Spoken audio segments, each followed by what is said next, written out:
ہم لوگ اس وقت ان خوش قسمت لوگوں میں سے ہیں جو محض اللہ کی رضا کے لیے اور اللہ کی خوشنودی کے لیے اس کی مخلوقات میں سے ان کے چنی ہوئی ہستیوں کے بارے میں جاننا چاہتے ہیں، سیکھنا چاہتے ہیں، نور اور فیض حاصل کرنا چاہتے ہیں۔ اور ہم حضرت عمر فاروق کی ہستی سے فیضان لے رہے تھے۔ اللہ کریم یہ فیضان انشاءاللہ امت کے جنوں انس تک منتقل فرمائے، اور وہ غیرت فاروق کی جس کی امت کو اشد ضرورت ہے انشاءاللہ اللہ کے ہاں سے ودیعت ہو جائے اس کے خزانوں میں سے۔ ہم نے حضرت فاروق اعظم کا پورا دور حکومت، ان کی فتوحات کا دائرانہ جائزہ لیا اور ہر پہلو کو کوشش کی کہ ٹچ کریں۔ تو آج ہم اولیات فاروقی پڑھیں گے۔ اولیات سے مراد ہے وہ کام جو پہلے آپ نہیں کیے، اس سے پہلے رواج میں نہیں تھے اور آج تک وہ کسی نہ کسی شکل میں ہر جدید، ہر ایون آرتھوڈاکس سوسائٹی میں وہ موجود ہیں۔ ٹھیک ہے، تو ہم ان کو کہتے ہیں اولیات، وہ کام جو اولین آپ نے کیے، جو آپ سے سرزد ہوئے۔ تو ان میں سے یعنی بہت سی مالی، ملکی، سیاسی، انتظامی، معاشرتی، تمدنی بہت سی ایجادات ہیں، بہت سی تجاویز ہیں، بہت سی اولیات ہیں۔ ان کو ہم تھوڑا تھوڑا ٹچ کرتے ہیں آج، کیونکہ ہمارا لاسٹ اس پہ لیکچر ہے، حضرت فاروق اعظم پہ 5th لیکچر ہے۔ تو پہلا اپنے کام جو ہم اولیات میں لیتے ہیں وہ ہے بیت المال، خزانہ قائم کیا۔ یعنی بیت المال تو موجود تھا کہ جب فتوحات ہوتی، مال آتا، جزیہ آتا، تو وہ سارا ایک جگہ جمع کر کے بانٹ دیا جاتا مسجد نبوی میں۔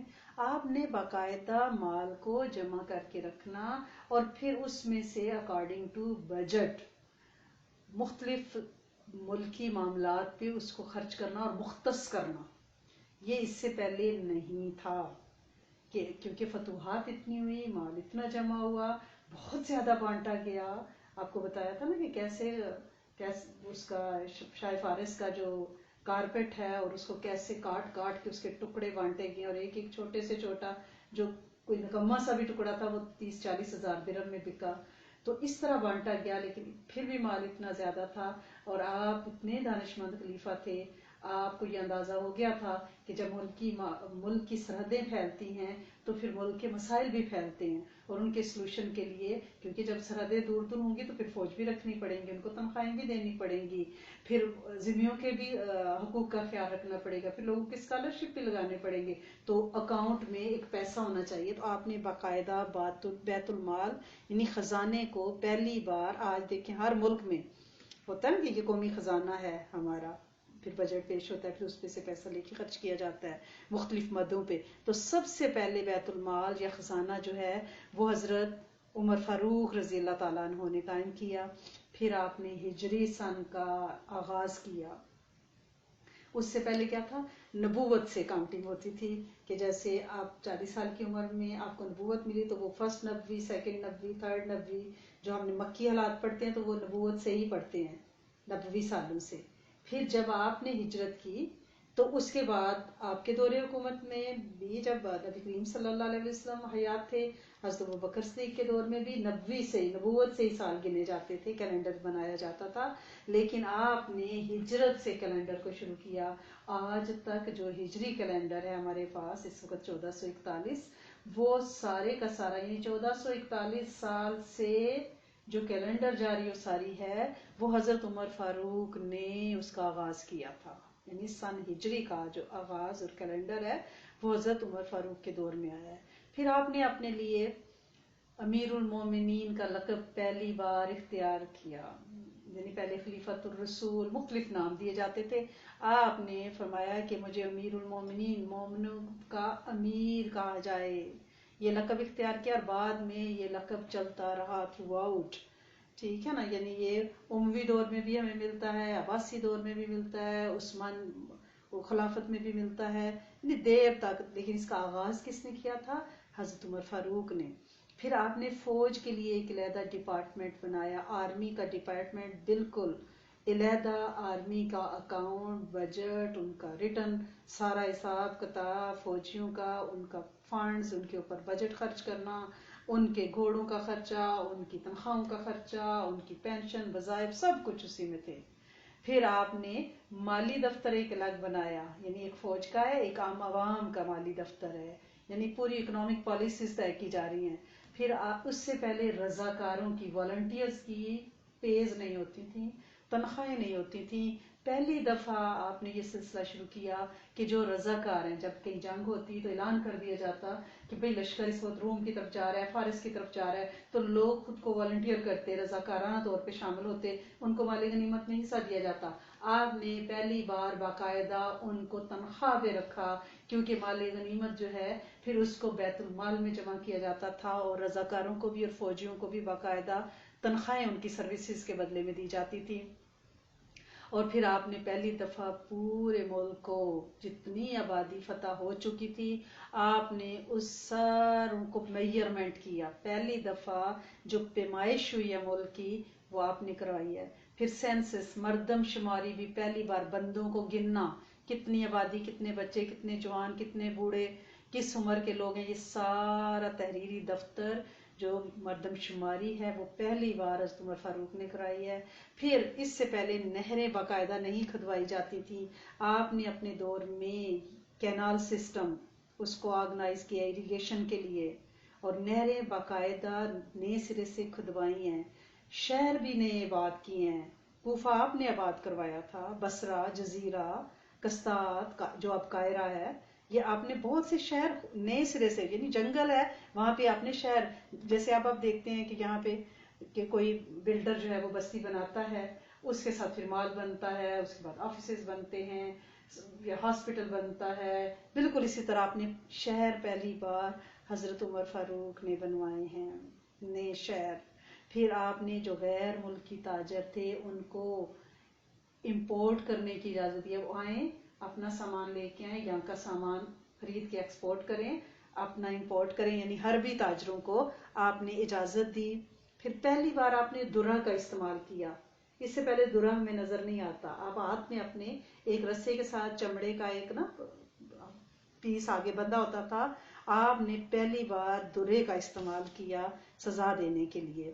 پھر آپ نے جیل خانے پہلی بار بنائے، اس سے پہلے جیل کا نہیں تھا، آپ نے نبی کریم صلی اللہ علیہ وسلم کے بھی اس پیریڈ میں، مدنی پیریڈ میں دیکھا کہ اگر کوئی شخص پہ شراب کی حد لگتی تو اس کو مسجد نبوی کے پلر کے ساتھ باندھ دیا جاتا تھا، باقاعدہ جیل نہیں تھی، آپ نے باقاعدہ جیل خانے بنائے۔ آج تک یہ ساری چیزیں چل رہی ہیں۔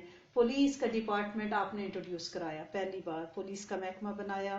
اب میں ہر ایک کی ڈیٹیل میں جاؤں گی تو پھر بہت کئی لیکچرز چاہیے، تو آپ کو ایک یعنی آؤٹ لائن بتا رہی ہوں۔ راتوں کو آپ جو ہے وہ گشت کرتے تھے گلیوں میں، لوگوں کے حالات دیکھتے اور پھر صبح اس پہ آرڈر جاری کرتے۔ وہ کبھی اس طرح نہیں تھا کہ وہ دارالحکومت میں بیٹھ جائیں اور کہیں کہ ان کے وزیر مشیر آ کے ان کو اطلاعات دیں، نہیں، وہ خود رات کو بھیس بدل کے، حلیہ بدل کے، اب کبھی غلام کے ساتھ اور کبھی اکیلے گلیوں میں پھرتے اور دیکھتے کہ کوئی مشکل میں، کوئی تکلیف میں تو نہیں ہے، اور آپ کے پاس کتنے واقعات ہیں۔ اس واقعات میں اگر جائیں تو ایک کتاب لکھی جا سکتی ہے، اور کتابیں ہیں کہ آپ نے راتوں کو کتنے لوگوں کو کے حال سے آپ باخبر رہے۔ پھر آپ نے جاسوسی کا نظام قائم کیا، پرچہ نویسی اس کو کہتے تھے، کہ ہر علاقے میں لوگ یعنی شہریوں کو ہائر کیا اور وہاں کے حالات وہ ریٹن بھیجتے تھے، اور کیسے بھیجتے تھے، تازہ دم گھوڑے ہر علاقے میں موجود تھے، وہ جاسوسی کا کام بھی کرتے تھے، سیکیورٹی کا کام بھی کرتے تھے، اور جو مشکل میں لوگ ہوتے تھے ان کو، جیسے ایمرجنسی میں کوئی حادثہ ہو گیا، جیسے آپ کا ہائی ویز کا سسٹم ہے، ایمبولینس ہے، تو اس وقت گھوڑوں سے یہ کام لیا جاتا تھا کہ کوئی مریض ہے، مسافر ہے، بیمار ہے، کوئی حادثہ ہو گیا، ان کو یعنی ہاسپٹلز تک پہنچانا، طبیبوں تک پہنچانا، اور اسی طرح جاسوسی بھی کرنا کہ جس علاقے میں جو جو معاملات ہو رہے ہیں ان کو ریٹرن خلیفہ وقت تک پہنچانا۔ اور راستے میں مسافروں کے لیے اپنے کنویں بنوائے، مکان، سرائیں، یعنی یوں سمجھیں کہ ہوٹل، ریسٹورنٹس، یہ سارے بنائے۔ اور جو غریب عیسائی اور یہودی تھے نا، یعنی اقلیتیں تھیں، ان کے ساتھ پہلی دفعہ آپ نے ان کے ڈیلی اسکالرشپ مقرر کیے، روزینے ان کو کہتے تھے، کہ کوئی نان مسلم بھی، کوئی اقلیت بھی اس سہولت سے محروم نہ رہے۔ پھر سب سے پہلے آپ نے تراویح با جماعت کا نظام قائم کیا۔ یہ آپ اسے صرف تراویح نہ سمجھیے گا، تراویح بالکل نہ سمجھیے گا، کیونکہ جب تراویح کا آپ نے بندوبست کیا تو اس سے کیا ہوا؟ قرآن محفوظ ہوا ہے، کیونکہ قرآن ہر سال تراویح میں جب سنایا جاتا ہے تو لوگوں میں یہ جذبہ پیدا ہوا کہ ہم حفظ کریں اور قرآن سنائیں گے. بڑا ایم ہوتا ہے اب بھی کہ بھئی ہمارے بچے نے حفظ کر لی، اس سال وہ قرآن سنائے گا، یہ بڑے اعزاز کی بات ہے. تو قرآن سنانے کا جب شوق پیدا ہوا تو حفظ کا شوق بھی بڑھا. پھر ایک مسجد میں ایک حافظ تو قرآن نہیں سناتے، ان کے ساتھ 2-3 حافظ ہوتے ہیں. پھر حفاظ پیچھے سننے کے لیے قرآن سنایا بھی جاتا ہے، تراویح میں سنا بھی جاتا ہے. گویا قرآن بھولتا نہیں ہے، امت میں قرآن سینوں میں جاری و ساری رہے گا. پھر تراویح کی برکت سے ایک تو قرآن محفوظ ہوا جو حضرت عمر کا آئیڈیا تھا. دوسرا کیا ہے کہ مصحف کتابی شکل میں بھی قرآن کی فکر آپ نے کی ہے کہ اسے ایک کتاب کی شکل دی جائے، آپ کے مشورے پہ یہ ہوا ہے. گویا سینوں میں بھی محفوظ آپ کی فراست سے ہوا ہے اور مصحف میں محفوظ آپ کی فکر سے ہوا ہے. اور سامع قرآن جو ہے وہ ایک سنت ہے، قرآن سننا. سورۃ اعراف میں ہے نا کہ قرآن پڑھا جائے تو اسے غور سے سنو تاکہ تم پہ رحم کیا جائے.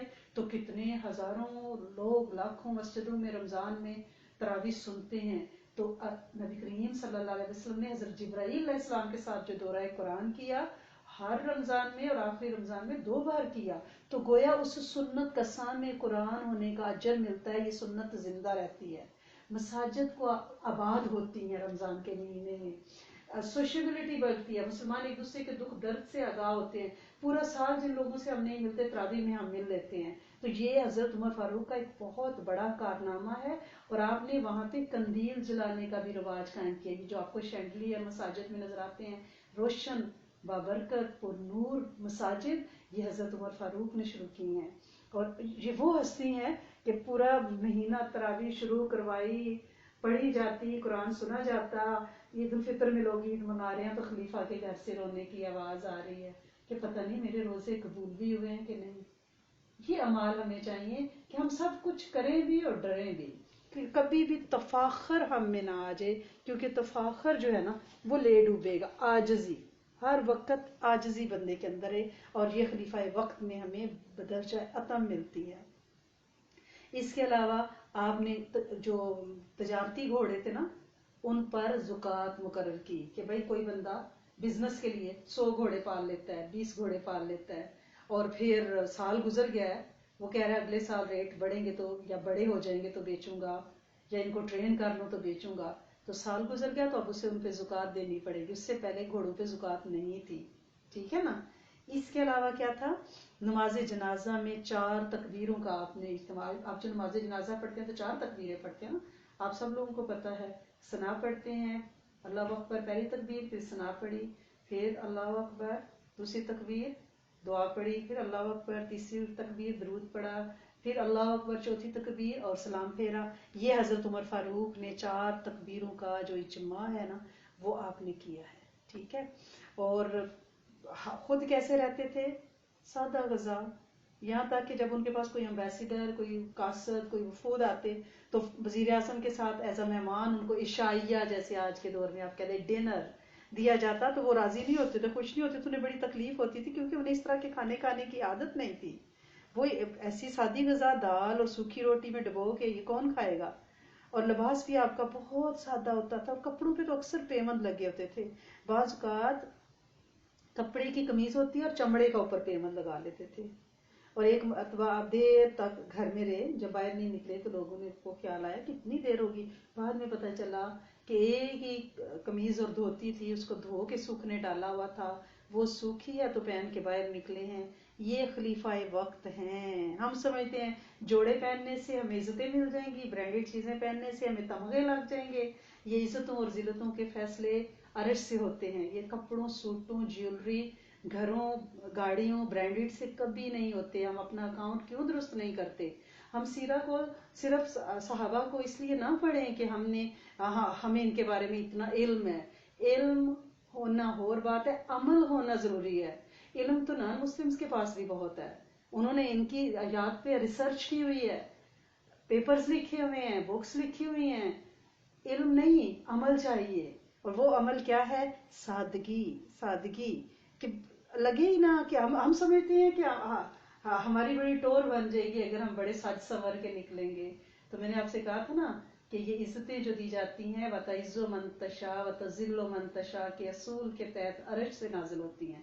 فرش والوں کے پاس تو اس کا کنٹرول ہی نہیں ہے، اس کا ریموٹ اوپر ہے، میرے رب سونے نے اپنے پاس رکھا ہوا ہے. آپ کا حلیہ ایسا ہو کہ کوئی آپ سے بات کرنا نہ چاہ رہا ہو، جب وہ عزتیں دینا چاہتا ہے تو لوگ آپ کو پلکوں پہ بٹھاتے ہیں. یہ اس کا نظام ہے. قبولیت عند اللہ جب ہو جاتی ہے پھر معاملے سنورنا شروع ہو جاتے ہیں. اس لیے میں آپ سے ہمیشہ کہتی ہوں کہ پلیز قبولیت عند اللہ کی فکر کریں، اللہ کے ہاں خود کو اور اپنی نسلوں کو قبول کروا لیں. جب وہ قبول لے گا تو پھر ان کے ٹیڑھے قدم بھی سیدھے پڑیں گے، پھر ان کی یاوری اس کی شفقت کی نظر سے ہوگی انشاءاللہ. اللہ پاک امت کے ہر جن و انس پہ شفقت کی نظر انشاءاللہ فرمائیں. خلیفہ ہونے سے پہلے نا آپ مدینہ سے 3 کلومیٹر دور ایک گاؤں میں رہتے تھے. جب آپ خلیفہ بنے تو اب ظاہر ہے ملکی معاملات، یہ کیپٹل ہے اور یہاں پہ مسجد، میں نے آپ کو بتایا تھا مسجد نبوی صرف مسجد نبوی نہیں تھی، پارلیمنٹ تھی. یہاں پہ امبیسڈرز آتے تھے، یہ ریسٹ ہاؤس بھی تھا، یہ کنونشن سینٹر بھی تھا، یہ مجلس شورا بھی تھی، اور یہ غربا کے لیے ایک عماج گاہ بھی تھا، یتیم خانہ بھی تھا. اصحاب صفار یہاں پہ پلتے تھے، جن کا کوئی والی وارث نہیں ہوتا تھا وہ یہاں پہ رہتے تھے. تو اب یہاں رہنا ضروری ہے. جب آپ خلیفہ ہوئے تو پھر آپ مدینہ میں آ گئے، اور مدینہ مسجد نبوی کے پاس آپ کا مکان، جہاں باب الاسلام اور باب الرحمہ ہے نا، ان کے درمیان آپ کا گھر تھا. جب آپ اس دنیا سے تشریف لے کے ہیں تو آپ قرضے میں ڈوبے ہوئے تھے، مقروض تھے. مقروض یہ نہیں ہے کہ گاڑیاں لے کے لیزز کرا کے اور مارٹگیجز، نعوذ باللہ، نہیں. مقروض یہ کہ کوئی ضرورت مند آیا ہے تو اب اس کی ضرورت پوری کرنی ہے، سوالی کو واپس نہیں بھیجنا، قرض منگا کے اس کی ضرورت پوری کر دی. یہ ضرورتیں تھیں. تو لہٰذا آپ نے وصیت کی کہ جب میرے مرنے کے بعد میرا مکان بیچ کے میرا قرضہ ادا کیا جائے. جب آپ فوت ہوئے، شہید ہوئے، تو آپ کا مکان حضرت امیر معاویہ رضی اللہ تعالیٰ عنہ نے خریدا، اس کی قیمت سے آپ کا قرض ادا کیا گیا. یہ خلیفہ وقت ہے. اگر آج خلفائے وقت ایسے ہو جائیں تو کیا ہمیں پینڈیمک فیس کرنے پڑیں؟ کیا ہمیں اس طرح کے اچانک آفات کا سامنا کرنا پڑے؟ اور اللہ کریم اگر کرے بھی تو ہماری ایسی مدد فرمائیں کہ ہمارے دل میں بھی سکون ہو اور ہماری زندگیوں میں بھی عافیتیں، برکتیں، اور ہم اس سے ایز اے ٹیسٹ لے رہے ہوں، کسی ڈپریشن کا شکار نہ ہوں. تو ایک مرتبہ آپ نے خطبہ میں فرمایا کہ لوگوں، ایک ایسا وقت تھا میں لوگوں کے لیے پانی بھر کر لایا کرتا تھا اور اس کے عوض وہ مجھے کھجوریں دیتے، میں وہی کھا کر زندگی بسر کرتا تھا. تو بعد میں لوگوں نے کہا کہ اس تذکرے کی کیا ضرورت تھی، یہ آپ خلیفہ وقت ہیں، کیوں آپ نے یہ بات کی اپنے ماضی کی؟ تو آپ نے فرمایا میری طبیعت میں کچھ غرور پیدا ہو گیا تھا اور یہ اس کی میں دوائی دے رہا تھا، دوا کر رہا تھا. جب طبیعت میں کوئی غرور پیدا ہو نا، خیال آئے کہ وی آر سم تھنگ، اکثر ہو جاتی ہے یہ بیماری، آج کل معاشرے میں بہت عام ہو گئی ہے اور یہ کنٹیجیس ہے، کہ خود کو کچھ سمجھنا کہ میری ڈگری، میری شکل، میرا گھر، میرے بچے، میرے بیٹے، میرے تایا، میرے چاچا. تو یہ جب یہ بیماری آنے لگے نا تو اس وقت اپنے ماضی کا کوئی انتہائی کچلا سا قصہ جو ہے نا وہ کھل کے بیان کریں، تاکہ نفس کے غبارے سے تکبر کی بو نکل جائے اور اوقات میں بندہ آ جائے. ٹھیک ہے نا؟ آپ نے فرمایا میری طبیعت میں کچھ غرور پیدا ہو گیا تھا، یہ اس کی دوا تھی. آپ نے بارہا مدینہ سے مکہ اور مکہ سے مدین تک کے سفر کیے، لیکن ساتھ کوئی نوکر چاکر، خیمہ چھولداری کچھ بھی نہیں کہ خلیفہ وقت جا رہے ہیں. کسی کیکر کے درخت کے نیچے چادر پھیلا کر لیٹ جاتے، سونے کی ضرورت پیش آتی تو زمین کے پتھر جو سنگریزے ہیں ان کو سیدھا کرتے اور اینٹ سرانے رکھ کے اس کا تکیہ بنا کر لیٹ جاتے. اور آپ کے دور میں ازواج مطہرات، اصحاب بدر، اصحاب بیت رضوان، تمام جلیل القدر صحابہ کی تنخواہیں بیت المال سے جاتی تھی، ان کو روزینے ہدیے دیے جاتے تھے. اور حضرت اسامہ کی تنخواہ، حضرت اسامہ آپ کو پتہ ہے نا زید بن حارث کے بیٹے ہیں، حضرت اسامہ بن زید، حضرت امام حسن حسین کے ساتھ پلے ہیں، نبی کریم صلی اللہ علیہ وسلم کی زیر شفقت پلے ہیں. تو ان حضرت اسامہ کی تنخواہ اپنے بیٹے حضرت عبداللہ بن عمر سے زیادہ مقرر کی تھی. تو حضرت عبداللہ بن عمر نے اس پہ عذر کیا کہ ابا جان میں خلیفہ وقت کا بیٹا ہوں اور ظاہر ہے میں صحابہ کی مجلس میں بیٹھتا رہا ہوں، نبی کریم صلی اللہ علیہ وسلم کے گھرانے میں نے بھی پرورش پائی ہے، تو آپ نے میری تنخواہ جو ہے حضرت اسامہ سے زیادہ کم رکھی ہے. تو آپ نے فرمایا اپنے بیٹے سے فرما رہے ہیں، نبی کریم صلی اللہ علیہ وسلم اسامہ کو تجھ سے اور اسامہ کے باپ کو تیرے باپ سے زیادہ عزیز رکھتے تھے، اس لیے میں نے ان کا روزینہ، ان کی تنخواہ زیادہ مقرر کی ہے. یہ تقویٰ کا معیار ہے.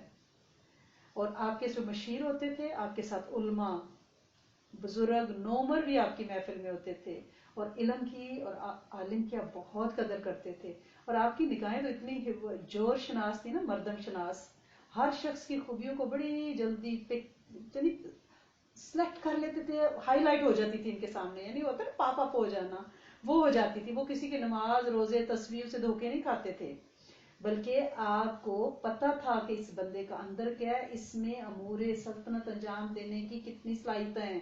ضروری نہیں ہے کہ ہماری نماز، وہ ہم ذکر بہت کرتے ہیں، ہم روز 1.25 یہ پڑھ لیتے ہیں، ہم روز 15 پارے پڑھتے ہیں، لیکن ہو سکتا ہے ہم امور سلطنت چلانے میں اتنے ماہر نہ ہوں. تو آپ کی مردم شناس جو نگاہ ہے وہ پہچان لیتی تھی کہ اس بندے میں جو ذمہ داری ہیں سرکاری، وہ نبھانے کا اس میں کتنی صلاحیت ہے. اور صحابہ اکرام تو آپ کے سامنے نماز نہیں پڑھتے تھے، کیونکہ جب فرض نماز ہو جاتی تو آپ نمازیوں کی طرف منہ کر کے بیٹھ جاتے اور دیکھتے سارے نماز پڑھیں. آپ ان کی نمازوں کی خشوع، خضوع، توجہ، دعا اور چہروں سے نکلنے والے نور اور نورانیت سے اندازہ لگا لیتے تھے کہ اس بندے میں کتنی صلاحیت ہے. تو جب لوگ نماز پڑھتے، اپنے نوافل سنتے وغیرہ پڑھتے، تو آپ بلاتے جس کو بلانا ہوتا، تو وہ کہ ابھی آپ فلاں صوبے کے عامل بن جو، یہ معیار تھا. تو صحابہ کرام یہ نہیں کہ خوشیاں مناتے کہ واہ میں تو عامل بن گیا فارس کا، نہیں، وہ منتیں کرتے تھے کہ عمر فاروق آپ کو غلط فہمی ہوئی ہے، ہم اتنے وہ نہیں ہیں متقی، آپ کو غلط فہمی ہمیں نہ بنائیں، ہم اس قابل نہیں ہیں. یہ معیار تھا. یہ آگے سے صحابہ بھی تھے. اللہ پاک نے کیسا شاندار دور رکھا ہوا تھا، کتنی وہ بڑی ہستیاں تھیں، کیا نورانیت ہوگی ان فضاؤں میں، جہاں کوئی خود غرضی، کوئی لالچ، کوئی کچھ نہیں ہے.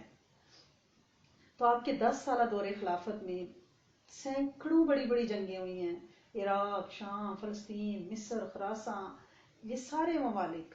اور آپ خود کسی لڑائی میں بنفس نفیس شریک نہیں ہوئے، لیکن ان لڑائیوں کا اہتمام آپ یہاں بیٹھ کے کرتے رہے ہیں. یعنی ایک جیسے خلیفہ کو ہونا چاہیے نا، ویسے یہاں سے تیز ہرکاروں کے ذریعے آپ مشورے بھیجتے تھے. اور آپ نے فوجیوں کی سہولت کے لیے کیا کیا اقدام کیے، کیا کیا بیان کیا جائے. کہ آپ نے فرمایا تھا کہ مسلسل میدان جنگ میں 4 مہینے سے زیادہ کسی فوجی کو نہ رکھا جائے. کیونکہ ایک دفعہ آپ جب رات کو گشت کر رہے تھے نا، تو ایک خاتون جو ہے نا مکان کی چھت سیڑھیوں پہ بیٹھ کے نا، تو کوئی دکھی سا شعر دوہا پڑھ رہی تھی. تو آپ نے پوچھا بھی کوئی تم کون ہو، تمہارا دکھ کیا ہے؟ تو اس نے کہا کہ میرا شوہر جو ہے محاذ پہ گیا ہوا ہے. تو آپ نے فرمایا کتنے عرصے کے لیے؟ تو اس نے مدت بتائی. تو آپ نے فرمایا کہ کتنے عرصے تک کوئی خاتون اپنے میاں سے کے بغیر رہ سکتی ہے؟ اس نے کہا 4 مہینے. تو آپ نے، آج بھی وہ رول ہے پاکستان آرمی میں، اگر آپ دیکھیں تو ہمارے جو فوجی بھائی ہیں وہ سال میں 2 ماہ کی چھٹی آتے ہیں. یہ وہی رول چلتا آ رہا ہے، ٹھیک ہے نا. اور 4 مہینے کے بعد اپنے اہل و عیال پہ چھٹی دی جاتی تھی، جاؤ واپس اور بیک ہوم مل کے آؤ. ایک مرتبہ آپ کو کسی ایسی آپ کی طبیعت خراب ہوئی کہ طبیب نے کہا، ڈاکٹر نے، کہ آپ کو شہد کھلانا چاہیے. تو آپ کے گھر تو شہد نہیں تھا، اور کسی اور جگہ سے بھی نہیں مل سکتا تھا کیونکہ پیسے نہیں تھے. بیت المال میں شہد موجود تھا. لوگوں نے کہا کہ آپ یہ شہد استعمال کر لیں. آپ نے کہا یہ سارے مسلمانوں کا مال ہے، جب تک سارے مسلمان مجھے اجازت نہیں دیں گے میں شہد استعمال نہیں کر سکتا. سبحان اللہ. ایک روز آپ اپنے اونٹ کے زخم دھو رہے تھے نا، اور فرماتے جا رہے تھے مجھ کو خوف معلوم ہوتا ہے کہ قیامت کے دن مجھ سے اس کے بارے میں پوچھا نہ جائے. کیا نہ پوچھا جائے کہ خلیفہ تم کہاں تھے، تمہارا اونٹ زخمی تھا اور زخمی اونٹ کی تم نے مرہم پٹی نہیں کی. یہ جذبہ جب خلیفہ میں ہوگا تو پھر وہ دور واپس آئے گا خلفائے راشدین کا.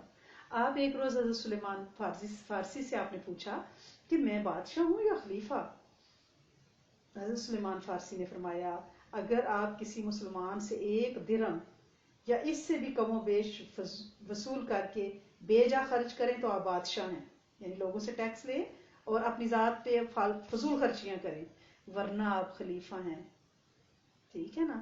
آپ نے خلیفہ بننے کے بعد مدتوں بیت المال سے 1 ذرہ نہیں لیا، اور رفتہ رفتہ یہاں تک نوبت آئی کہ آپ کمزور ہونے لگے فاقے اور فقر کی وجہ سے.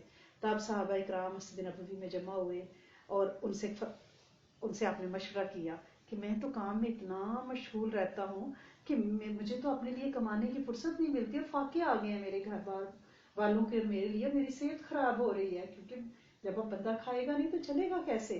تو انہوں نے پھر آپ نے ان سے ریکویسٹ کی صحابہ سے کہ میرے لیے کچھ تنخواہ مقرر کریں. تو حضرت علی نے فرمایا صبح و شام کا کھانا آپ کو بیت المال سے ملا کرے گا. آپ نے اسے منظور فرمایا. آج کے حکمرانوں کو آپ دیکھتے جائیں اور یہ دیکھتے جائیں. حضرت عبداللہ بن عمر فرماتے ہیں کہ کبھی ایسا نہیں ہوا کہ فاروق اعظم کو غصہ آیا، کسی نے اللہ کا خوف یاد دلایا اور یا قرآن کی کوئی آیت پڑھی تو آپ کا غصہ فرو نہ ہوا ہو. یعنی حضرت بلال نے ایک مرتبہ حضرت اسلم سے حضرت عمر فاروق کا حال دریافت کیا تو انہوں نے کہا اس میں شک نہیں، آپ تمام آدمیوں سے بہتر ہیں، لیکن جب آپ کو غصہ آ جاتا ہے تو وہ بہت غضب کا ہوتا ہے. حضرت بلال نے کہا اس وقت تم کوئی آیت کیوں نہیں پڑھ دیتے کہ سارا غصہ ختم ہو جائے؟ یعنی اگر کوئی قرآن کی آیت پڑھ دیتا تھا آپ کو جتنا بھی غصہ ہوتا تھا وہ فوراً اتر جاتا تھا کہ اللہ کا کلام پڑھا جا رہا ہے نا.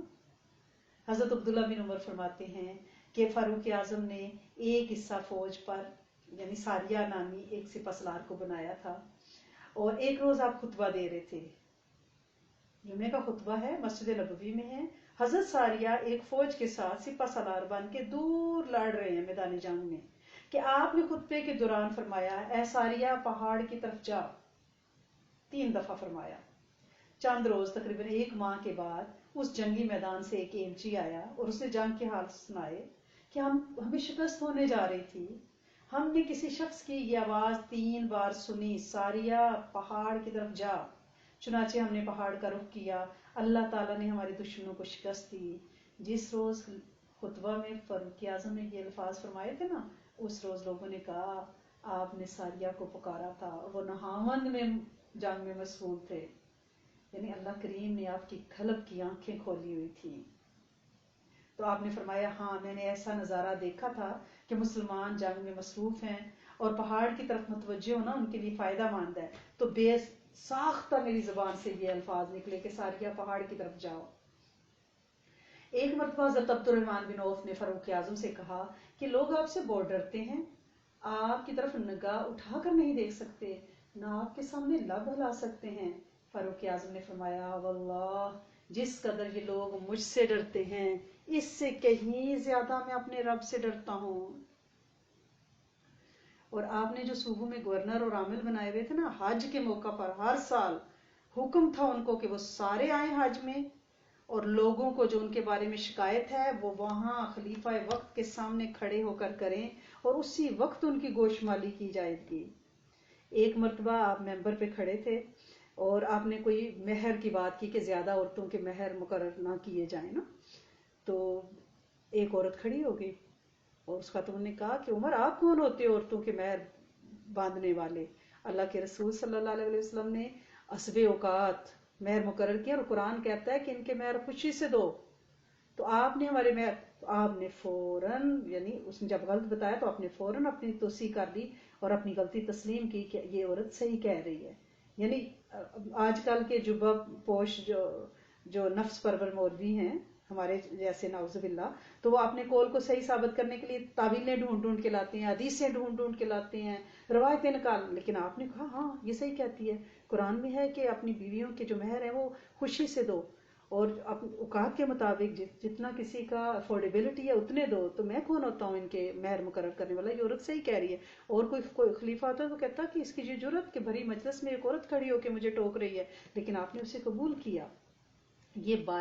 یہ جو خلیفہ ہے نا، یہ 22.5 لاکھ مربع میل کے خلیفہ ہیں جن میں ایران، روم، یمن، بلقان، ایشیا کوچک، فلسطین، مصر، سوڈان سارے علاقے شامل ہیں. اور ان کی عاجزی آپ دیکھ لیں. بلکہ یہاں تک ہے کہ ایک دفعہ حضرت حذیفہ سے کہنے لگے کہ آپ کو اللہ کے رسول صلی اللہ علیہ وسلم نے منافقین کے نام بتائے تھے، مجھے صرف اتنا بتا دیں، کیونکہ انہوں نے کہا تھا کہ عمر آپ نے کچھ منافقین کو عامل لگا دیا ہے. تو انہوں نے کہا مجھے ان کے نام بتائیں. تو انہوں نے کہا مجھے تو اللہ کے رسول صلی اللہ علیہ وسلم منع فرمایا ہوا ہے بتانے سے کسی کو. تو آپ نے فرمایا اچھا ان کے نام نہ بتاؤ، مجھے یہ بتا دو کہ کیا میرا نام تو اس لسٹ میں نہیں ہے. یہ عاجزی، کہ عمر ڈر رہے ہیں کہ میرا نام کہیں منافقین کی لسٹ میں نہ آ جائے. ہم 2 سجدے دے لیتے ہیں تو ہم کہتے ہیں کہ ہم سے زیادہ تو متقی کوئی نہیں ہے, ہمارے چہروں کا نور تو واہ واہ سبحان اللہ.